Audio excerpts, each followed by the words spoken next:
Where's Jack? Where's Jack? Where is he? Jack, I want to see you. Great job, Jack. Thank you. What a job you do. You know, we have an incredible thing. We're always talking about the fake news and the bad, but we have guys, and these are the guys who should be getting Pulitzers.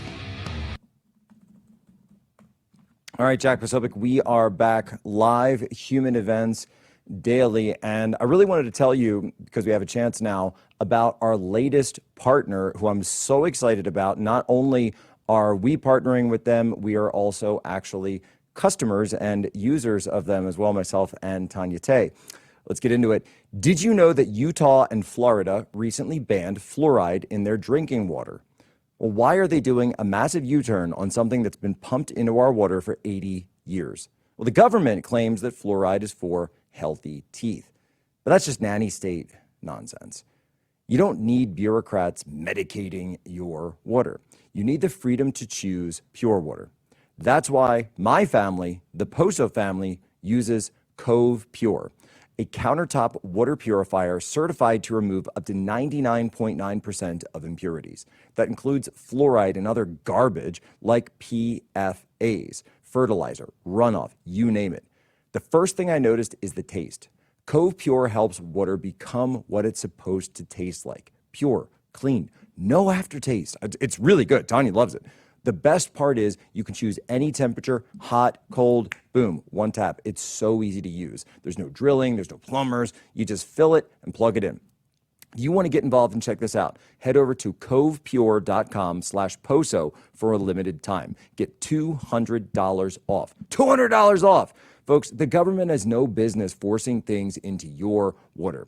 Don't wait for them to sort out pure water. You have to do it for yourself. That's covepure.com/POSO, covepure.com/POSO for $200 off. All right, guys, really excited now. We have a former, well, I should say longtime guest, but he's been a little bit absent from the talking circuit lately. He picked up some side job, I'm not sure.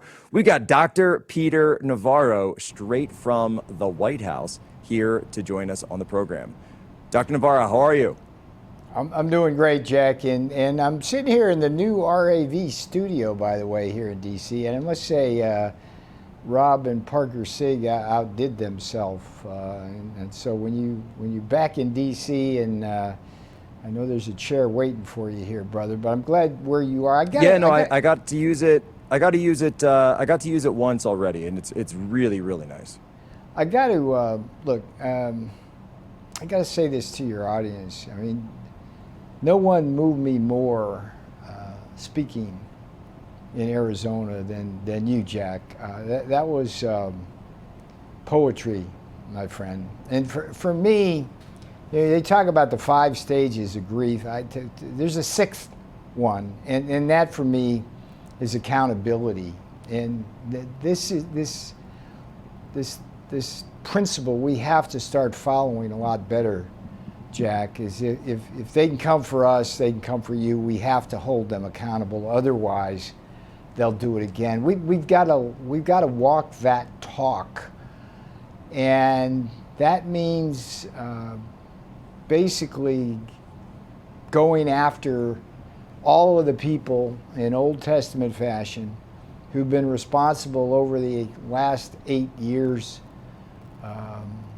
for putting me and Steve Bannon in prison, for bankrupting Rudy Giuliani, trying to bankrupt Mike Lindell, for taking away the bar cards of Jeff Clark and John Eastman, for putting millions of dollars of legal fees on people who would escape imprisonment or prosecution but still had to pay through the nose.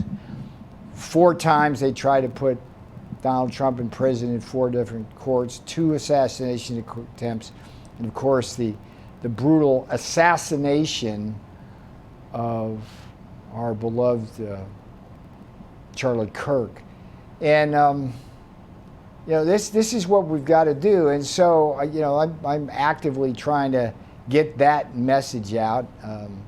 As you know, I've got this new book that came out. I went to prison so you won't have to. It's a tagline from the speech I gave at the Republican National Convention. And for your viewers and listeners, that was the same day I walked out of a federal prison after 4 months. I spent 4 months there for a misdemeanor with 200 felons. And everybody who put me in prison was a Democrat, whether it was the Democrat majority in the House of Representatives who voted to hold me in contempt, whether it was Mayor Garland, the Attorney General and his prosecutors who ordered my leg irons arrest, whether it was Judge Ahmet Mehta, who bundled campaign contributions for Barack Obama and then got appointed as a judge. Geez, no connection there. And in the media, Jack, I mean, this inciting to violence, which we continually get even now. You know, it's like we're getting accused, Jack, of weaponizing the Justice Department because we're going after James friggin' Comey. James friggin' Comey. Like, here's what's interesting. I write about this guy, and I went to prison, so you won't have to. FBI agent, Jack, named Walter Giardina. Okay?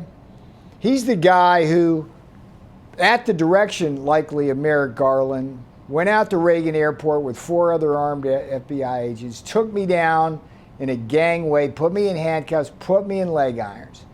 Okay? What's that got to do with James Comey? Giardina, this FBI agent, was the guy, one of the guys, according to whistleblowers, who read the Steele Dossier, Jack. You and I know what that is. That's the Clinton-funded piece of crap that said falsely that Donald Trump was in bed with the Russians. It was this guy, Giardina, who said, no, it's legit. Go ahead and start Crossfire Hurricane. Go ahead after Donald Trump. Comey was there to approve it all, and he's the guy, James Comey, who started signing those FISA warrants, those fake FISA warrants with Carter Page on down, right? Comey was the guy who went after Mike Flynn and took him out. So we need justice because, and this is the 6th stage of grief, if we don't hold them accountable, Jack, they're going to do it again. You know this, Jack. If we lose the House of Representatives, they will do it again. Go ahead, and Jack. We saw it yesterday, and Dr. Navarro, we saw it yesterday. Another violent leftist just shot up an ICE facility only a few days after Charlie Kirk was shot and killed up in Utah. There's been no raids on these leftist organizations. There's been no nighttime enforcement. We've seen the ICE raids, which have been fantastic, but the violent left, there's been nothing. We're starting to see, hopefully, and we might see this indictment of Comey. I'm actually looking at some updates on that, on some other news that are right there. But I think what a lot of people, and I'm not directing this at you, but I think I get the sense of a lot of people in the audience right now. They're saying all of the pressure is being directed on one place, and we're not fighting back the way we should yet. And that's exactly right. I mean, look, I've been talking about this along with you and Bannon and others since 2020. I mean, since 2018 when they started going after Trump in 2016. It's like, for me, it's the mantra. It's Comey, Clapper, Page, Brennan, Strzok, Schiff. All of these people got away with election interference and insurrection. I mean, and this guy Giardina, who put me in leg irons, was there at every turn, according to whistleblowers. Jack, if you just understand this one guy, you understand the whole conspiracy against Donald Trump. Steele Dossier, Crossfire Hurricane, Mueller report, Operation Crimson River. I don't know if you remember that one, Jack. That was like the accusation, which was ridiculous, that the Egyptian government gave Trump $10 million for his campaign. It was totally bogus, but Giardina and the FBI and Comey and all of those people used it to issue a bunch of subpoenas for records of this, that, and the other thing. And then Arctic Frost. Giardina was part of that as well. And by the way, you can't make this up. You know who this guy's father-in-law is, Jack?